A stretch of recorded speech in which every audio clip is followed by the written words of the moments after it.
Apa yang akan terjadi kalau selama 365 hari ke depan kamu benar-benar memilih dirimu sendiri? Kedengarannya sederhana ya, tapi tentu saja nggak ada jalan yang benar-benar mudah. Akan ada perjuangan di sana, akan ada kesulitan di sana, mungkin akan berhadapan dengan keraguan diri kamu sendiri, dengan suara orang-orang yang mempertanyakan pilihan kamu, dan di beberapa titik kamu mungkin akan merasa sendirian. Aku teringat tulisan William James, seorang psikolog dan juga filsuf dari Amerika yang mengatakan bahwa hidup kita itu dibentuk oleh pilihan-pilihan yang kita ambil. Setiap kali kita memilih satu jalan, di saat yang sama kita juga melepaskan jalan-jalan yang lain yang tidak kita pilih. William James memakai analogi arus sungai. Ia menyebutnya hidup sebagai arus kesadaran, seperti sungai yang mengalir. Di sepanjang alirannya selalu ada cabang-cabang sungai. Setiap keputusan adalah memilih satu cabang, dan saat satu cabang dipilih, cabang lain pasti terlewatkan. Dan katanya itu tuh alami dan itu wajar. Begitu juga dengan kehidupan kita. Setiap hari kita memilih, dan setiap pilihan selalu berarti ada sesuatu yang akan kita tinggalkan. Cabang-cabang sungai itu mewakili keputusan besar atau kecil. Setiap keputusan yang kita ambil selalu berarti ada sesuatu yang harus kita lepaskan. Yang menarik dari analogi ini adalah di setiap cabang yang kita pilih selalu ada kebebasan sekaligus juga tanggung jawab. Kita bebas karena kita boleh menentukan arah hidup kita mau dibawa kemana, tapi kita juga punya tanggung jawab karena setiap pilihan pasti punya konsekuensinya sendiri. Karena itu, mungkin yang bisa kita lakukan sekarang adalah memilih cabang yang paling memuaskan hati kita saat ini.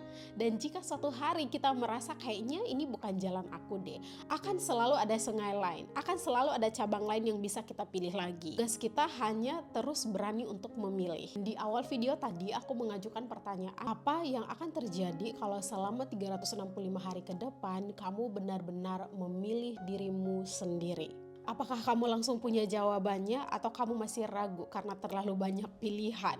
Sampai akhirnya kamu belum bisa membuat keputusan apapun saat ini. Aku sempat bertanya seperti itu karena beberapa hari terakhir ini aku merasa bahwa aku tidak punya jawaban yang sebenarnya. Aku memang tidak punya jawabannya. Dan ini tuh mengingatkan aku kembali ke waktu masih kecil. Aku ingat banget waktu masih kecil itu, masih TK, aku punya banyak sekali mimpi, pengen jadi polwan, pengen jadi guru, pengen jadi astronot, pengen jadi tentara dan lain sebagainya, banyak banget. Tapi setelah dewasa, aku merasa semangat untuk menjadi salah satu dari mimpi itu hilang begitu saja. Entah karena kedewasaan menghilangkan fokus atau karena terlalu banyak distraksi yang tanpa sadar menyeret aku keluar dari diri aku sendiri. Sejujurnya aku juga pengen memilih diri aku sendiri. Tapi seringkali aku stuck di pertanyaan, kalau misalkan aku memilih diri aku sendiri, apa yang akan terjadi sama orang lain? Akhirnya aku menunda karena takut dibilang egois. Dan di akhir tahun 2025 kemarin aku merasa benar-benar kehilangan diri sendiri. Aku merasa kalau aku selama ini mengisi hari-hari aku dengan hal-hal kecil. Seringkalinya untuk mengalihkan rasa kekosongan itu. Scroll media sosial, aku membandingkan diri aku sama orang lain. Tapi jauh di dalam hati aku pengen menemukan diriku kembali. Tapi di awal tahun 2026 ini aku mulai merasa ada sedikit celah, ada sedikit peluang, ada sedikit kesempatan untuk mengubah semua itu. Dan aku berjanji sama diriku sendiri, aku akan mulai memilih diriku sendiri lewat keputusan-keputusan kecil mulai hari ini. Kamu yang sedang menonton video ini, kamu juga merasa stuck atau kamu merasa kehilangan arah juga saat ini, mulai hari ini yuk sama-sama kita tulis satu hal yang ingin kita pilih untuk diri kita sendiri, satu hal aja, lalu kita rawat itu selama setahun. Ingat ini baik-baik, setiap keputusan yang kita buat untuk diri sendiri sekecil apapun itu adalah sebuah kemenangan. Setiap kali kamu menolak sesuatu yang merugikan kamu, itu adalah bukti bahwa kamu mulai menghargai diri kamu sendiri. Dan mungkin di akhir 365 hari itu nanti, mungkin kamu bukan orang yang sama seperti sekarang. Kamu mungkin akan lebih kuat, kamu mungkin akan lebih tegas, lebih damai sama diri kamu sendiri. Paling penting kamu tahu bahwa memilih diri kamu sendiri adalah hal yang paling penting.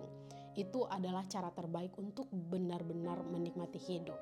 Ada satu teori yang sangat menggambarkan proses ini, namanya Theory of Self Concept dari Carl Rogers. Intinya gini, perubahan hidup dimulai ketika kita berani mengenal diri kita sendiri dan menerima diri kita apa adanya. Menurut beliau, setiap manusia punya dua gambaran diri. Yang pertama adalah tentang real self, yaitu siapa aku saat ini, siapa kamu saat ini dengan semua kelebihan kita, luka kita, kekuatan kita, dan juga keterbatasan kita. Yang kedua tentang ideal self, siapa aku yang pengen aku jadi. Intinya lebih ke versi diri yang baru. Beliau sempat bahas bahwa perubahan yang sehat terjadi ketika kita mulai jujur sama diri kita sendiri tanpa menyangkali rasa lelah kita dan juga luka yang kita alami. Berhenti hidup demi validasi dan ekspektasi orang lain, dan mulai bergerak menuju ideal self versi diri kita sendiri, bukan versi yang diinginkan oleh orang lain. Menyebut kondisi ini sebagai congruence, yaitu saat pikiran, perasaan, dan tindakan kita itu selaras. Dan di titik itulah kita bisa bilang bahwa I changed my life. Kita menjadi diri kita sendiri. Kita berhenti berpura-pura kuat, kita berhenti menyangkal lelahnya kita berhenti meninggalkan diri kita sendiri. Thanks for watching guys. Kalau kalian suka pembahasan ini, jangan lupa like. Kalau kalian setuju atau nggak setuju, drop komen di bawah ya. Aku pengen baca cerita kalian. Dan jangan lupa subscribe. See you on the next video. Bye bye.